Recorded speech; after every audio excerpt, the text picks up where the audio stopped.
Hi friends, welcome back to our channel.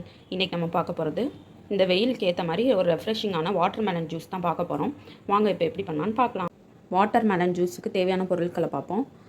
ஒரு cup water மெலனை இந்த மாதிரி சின்ன சின்னதாக கட் பண்ணி வச்சுருக்கேன். பாதாம் பிசினை ஓவர் நைட் சோக் பண்ணி எடுத்து வச்சுருக்கேன். 3 டேபிள் ஸ்பூன் கண்டென்ஸ் மில்க் எடுத்து வச்சுருக்கேன். சப்ஜா சீட்ஸை ஊற வச்சு எடுத்து வச்சுருக்கேன். 2 கப் காய்ச்சின பாலை ஃப்ரிட்ஜில் வச்சு நல்லா சில்லுன்னு எடுத்துருக்கேன். இப்போ ஒரு மிக்ஸி ஜார் எடுத்துக்கலாம். இதில் நம்ம கட் பண்ணி வச்சுருந்த வாட்டர் மெலனை சேர்த்துக்கலாம். பாருங்கள், இப்போ எல்லா வாட்டர் மெலனையும் நம்ம மிக்ஸி ஜாரில் சேர்த்தாச்சு. இதை அரைச்சிட்டு வந்துடலாம். பாருங்கள், வாட்டர் மெலனை இந்த மாதிரி நல்லா அரைச்சாச்சு. இப்போ இதை ஒரு பவுலில் ஃபில்டர் பண்ணி ஊற்றிக்கலாம். ஒரு பவுல் எடுத்தாச்சு. இப்போ வாட்டர் மெலன் ஜூஸை இதில் ஃபில்டர் பண்ணி எடுத்துக்கலாம்.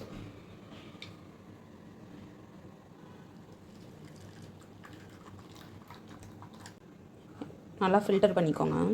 நம்ம வாட்டர் மெலன் ஜூஸை ஃபில்டர் பண்ணியாச்சு. இப்போ எடுத்து வச்சுருந்த பாதாம் பிசினை இதில் சேர்த்துக்கலாம். கண்டென்ஸ் மில்க் சேர்த்துக்கலாம். ஊற வச்ச சப்ஜா சீட்ஸ் சேர்த்துக்கலாம். இப்போ சில்லுன்னு இருக்க பால் அதில் சேர்த்துக்கலாம். எல்லாத்தையும் நல்லா மிக்ஸ் பண்ணி விட்டுக்கலாம். பாருங்கள், எல்லாத்தையும் நல்லா மிக்ஸ் பண்ணியாச்சு. இதில் சின்ன சின்னதாக கட் பண்ணி வச்சுருந்தா வாட்டர் மெலன் சேர்த்துக்கலாம்.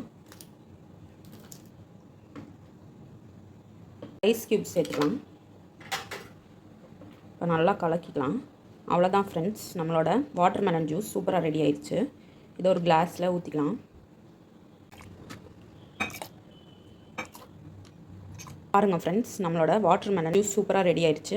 இதே மாதிரி ஒரு தடவை ட்ரை பண்ணி பாருங்கள். ட்ரை பண்ணி பார்த்துட்டு எப்படி இருந்துச்சுன்னு கமெண்ட் பண்ணுங்கள். வாட்டர் மெலன் பிடிக்காதவங்களுக்கு கூட இந்த மாதிரி செஞ்சு கொடுங்க, விரும்பி குடிப்பாங்க. உங்களுக்கு இந்த வீடியோ பிடிச்சிருந்துச்சுன்னா லைக் பண்ணுங்கள், ஷேர் பண்ணுங்கள், கமெண்ட் பண்ணுங்கள். மறந்துடாமல் நம்ம சேனலை சப்ஸ்கிரைப் பண்ணுங்கள். தேங்க்யூ.